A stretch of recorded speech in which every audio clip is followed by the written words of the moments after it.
नमस्कार मंडळी. आज बऱ्याच दिवसांनी व्लॉग बनवतो मी. कारण दिवाळीच्या धामधुमीमध्ये माझं कामच असं आहे की मला दिवाळीमध्ये टाईम भेटत नाही. की आमचे बॉस लोक येतात, त्याच्यामुळे दिवाळी त्यांची झाल्याच्या नंतर आपली दिवाळी असते किंवा भाऊबीज असते. तर दिवाळी झाली आहे, भाऊबीज झाले, सर्वांचे झाले, पण माझी अजून काय झाली नाही आहे. तर काल रविवारी, आज सोमवार आहे, काल रविवारी मी मुंबईला भाऊबीजसाठी जायला निघालो होतो. पण दक्षिण भारतामध्ये मोठा चक्रीवादळ आलं होतं आणि त्याचाच परिणाम म्हणून मुंबईच्या साईडला जी कोकण किनारपट्टी वगैरे आहे तिकडं त्याचा प्रभाव जाणवला आणि मुंबई टू अलिबाग पूर्ण जो संपर्क होता बोटीचा तो तुटला होता आणि सर्व बोट, मांडवा जेट्टी आणि गेट ऑफ इंडियापर्यंत सर्व गेट बंद केलेले होते. त्याच्यामुळे कालचा माझा जायचा प्रयत्न फसला भाऊबीजला.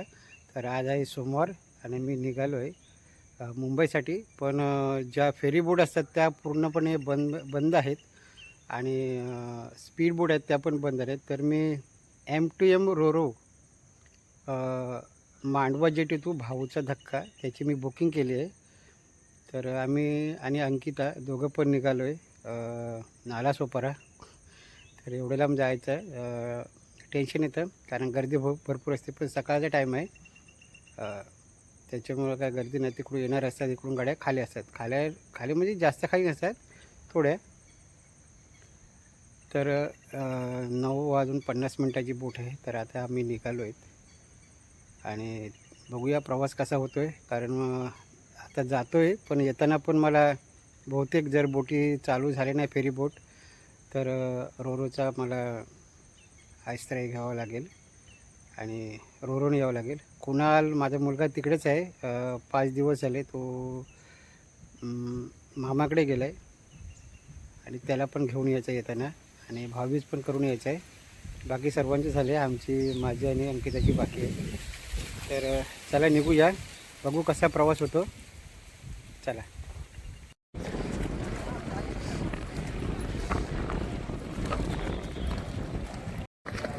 आता मी चाललो आहे जेटीवर. रोरोच्या सामान आहे माझ्याकडे आणि हे बघा दाखवतो गेले. कारण इथपर्यंत जायला बग्गी असते, पण बग्गीला जाम टाईम लागेल. कारण बाकीचे सर्व बोट आहेत ना बंद आहेत, त्याच्यामुळे सर्व जे पब्लिक आहे ते रोरोने चालले आहे. त्याच्यामध्ये छोट्या गाड्या असतात बग्गी, त्या फुल आहेत. तिथपर्यंत थांबलं तर खूप उशीर होईल. माझ्याबरोबर अंकिता पण आहे, बघा चालते पाठीमध्ये, आणि तिच्या पाठीमध्ये माझी बॉस आहे. तर त्यांच्याच स्पीडबोटने जायचं होतं, पण स्पीडबोट बंद आहे, अलाउड नाही आहे. त्याच्यासाठी आम्ही त्यांच्याबरोबर जातो आणि येताना पण जर चालू नाही झाल्या बोट तर रोरोनेच येणार परत.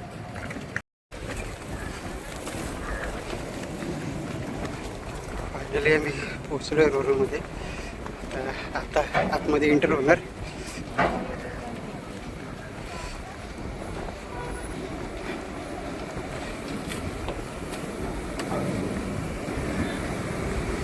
पाठीमागे अंकित आहे, हे बघा चालते, तिच्याकडे पण सामान आहे.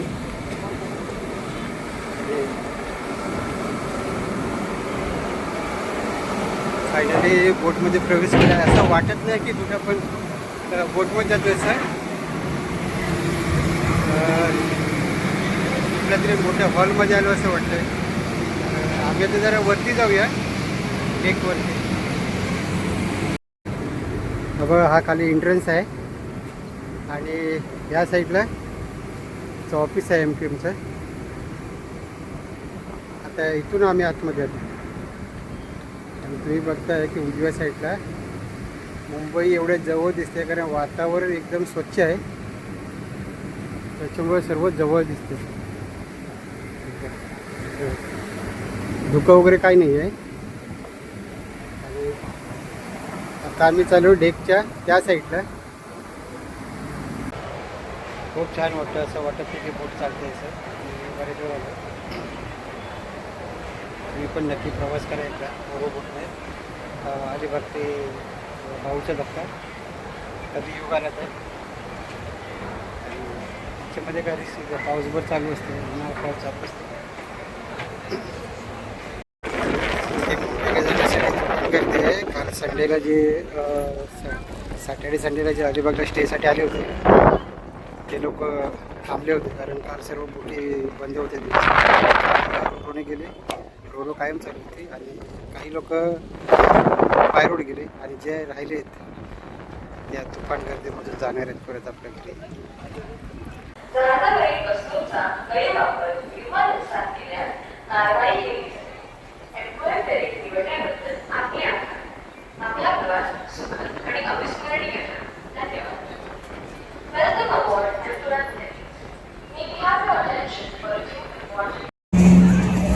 आणि याच्या मागे जो डोंगर दिसतोय तो कारंजेचा द्रोणगिरीचा डोंगर आहे आणि हा काशाचा खडक आहे.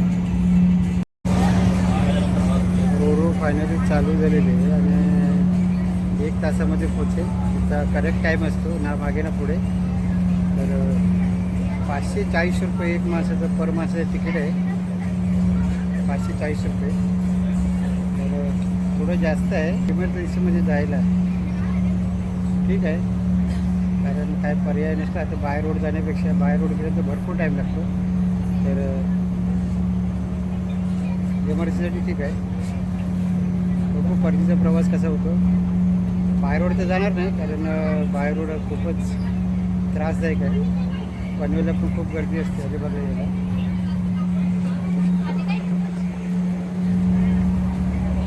जर तुम्ही मुंबईवरून अलिबागला येत असाल तर भाऊच्या धक्क्याला बोट लागते आणि M2M ॲप आहे, त्याच्यामार्फत तुम्ही ती बुकिंग करू शकता. ऑनलाईन बुकिंग केलेली बरी असते, कारण सर्व बुकिंग ही गाड्यांची ऑनलाईनच असते.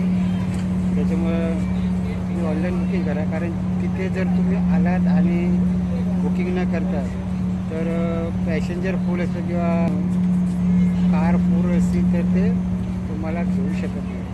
कारण मी एकदा असं मागे गेलेलो आहे. त्याच्यामुळं शक्यतो ऑनलाईनच बुकिंग करा आलात तर अलिबागसाठी आणि एन्जॉय करा. खूप धमाल आहे याच्यामध्ये. तुम्ही या मोठ्या क्रूजवर कुठेही फिरू शकता. तुम्हाला फर्स्ट क्लास पण आहे वरती, त्याच्यामध्ये बसते सर्व ऐश्वर्याम आहे. तुम्हाला दाखवतो मी. तुमचं ते जे वरती दिसतं ना टॉपला ते सर्व हायफाय लोक आहेत तिथं वरती राहतात. आणि त्याच्या खाली पण तुम्ही जाऊन कॅन्टीन वगैरे खाऊ शकता काही. पण कॅन्टीनमध्ये तुम्ही जर खायला गेलात तर ते आपल्या बसची बात नसते. 10 रुपयाला जी बिस्लरीची बॉटल तुम्हाला बाहेर मिळणार तिथे 100 रुपये आहे. त्याच्यामुळं पाणी एवढं महाग आहे तर तुम्ही खायचा विचार करू शकत नाही. खाणारे खातात. ते जो बाहेर गावावरून जो कोळसा वगैरे येतो तर हे बघा, हे असं लांब बोट लावलेली असते, मोठा जहाज. आणि त्याच्या खाली बघा छोटा क्रूज आहे, त्याला बाज म्हणतात. त्या बाजमध्ये वरून टाकतात क्रेनमधून आणि नंतर ते कंपनीमध्ये नेतात.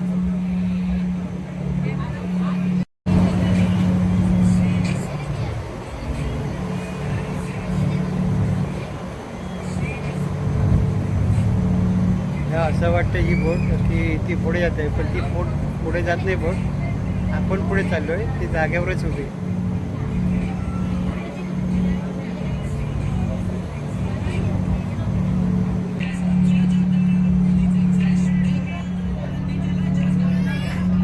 तर आता 10 मिनटामध्ये भाऊचा धक्का येणार.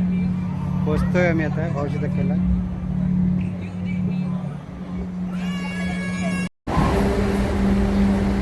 गेट उघडतोय तर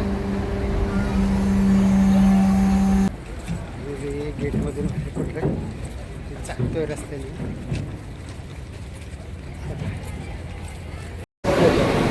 मंडळी 12 वाजताची विरार लोक मिळाली. विरार लोकलमध्ये बसलो आम्ही. आमची काय झोपली होती आमची. थोडा नाश्ता घेतला, वडापाव वगैरे खाल्ला. आपल्याला किती वेळ लागतो यायला? पावणे 2 तास तरी लागतील नालासोपारा. आणि चांगले बसायला विंडो सीट वगैरे जागा भेटली.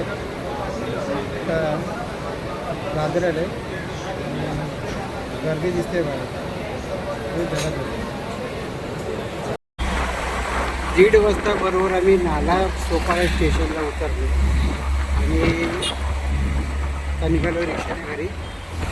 तर तिथे पुण्याकडे थांबणार, जेवण वगैरे करणार, थोडा आराम करणार आणि 5:00 दरम्यान विरारला जाणार बहिणीकडे.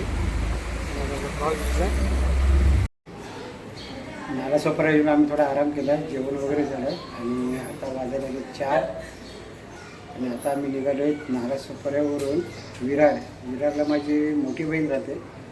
तर तिथे आता मी जाणार आहे. माझ्याबरोबर कुणाल आहे आणि मेवण्याचा मुलगा आहे आणि अंकित आहे. चला जाऊया विरारला. कुणाल चला. तर माझ्याबरोबर आता कुणाल आहे, अंकित आहे, आर्यन आहे आणि माझ्या मेवण्यांचा मुलगा पुढे पण आहे पुढच्या सीटवरती. तर चाललो पण नालासोपारा स्टेशनला.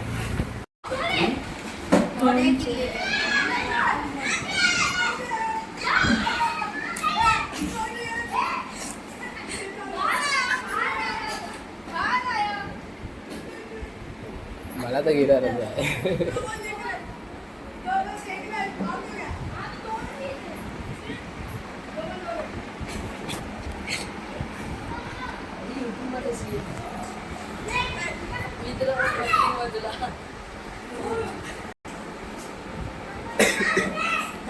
खातो ना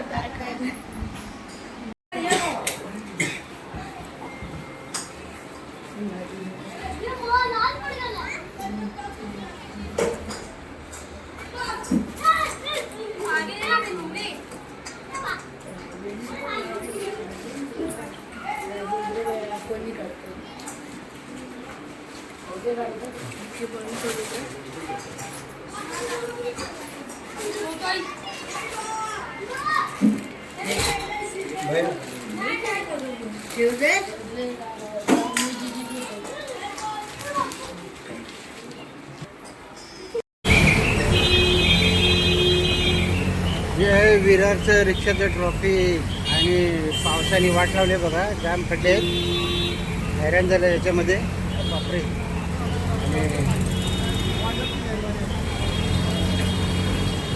आणि आम्ही चालू परत घरी.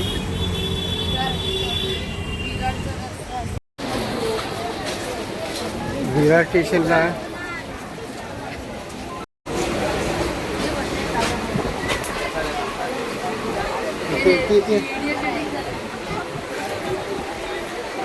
पुण्याला समोर राज आहे, आर्यन आहे, इथे अंकित आहे. विराची भावबीज झाली, आता अंकिताची बाकी आहे, माझी झाली. राज आहे दरवाज्यावरती. राज आतमध्ये परत चालू नालासोपारा. जाताना गर्दी नाही, काय प्रॉब्लेम नाही. तर मंडळी आता जाऊन विरारमधून परत आलो आहे नालासोपाऱ्याला आणि आज मी इथेच वस्तीला आहे मेवण्याकडे. तर उद्या सकाळी जाणार आहे नालासोपाऱ्याहून डायरेक्ट कुर्ल्याला जाणार सकाळी लवकर पहाटे. गर्दी वाढायच्या बद्दल काय उद्या ऑफिस टाईम असल्यामुळे उद्या गर्दी असणार आहे. आणि तिथून दुपारी जेवण वगैरे करून कुर्ल्याला ती छोटी बहिणीकडे भाऊबीज करून अलिबागला कसं जाता येईल. आणि बोटी बंद आहेत, तर फेरी बोट बंद असली तर मला रोजचं तिकीट काढावं लागेल आणि जावं लागेल. तर आता थोडा फ्रेश होणं, त्याच्या अगोदर बोलू व्हिडिओ आपण संपूया. तर हा व्हिडिओ मी आता इथेच संपवतो आहे. मला व्हिडिओ आवडल्यास लाईक करा, शेअर करा, कमेंट करा आणि सबस्क्राईब करायला विसरू नका प्लीज. आणि परत एकदा भेटूया एका नवीन व्हिडिओमध्ये. तोपर्यंत जय हिंद, जय महाराष्ट्र.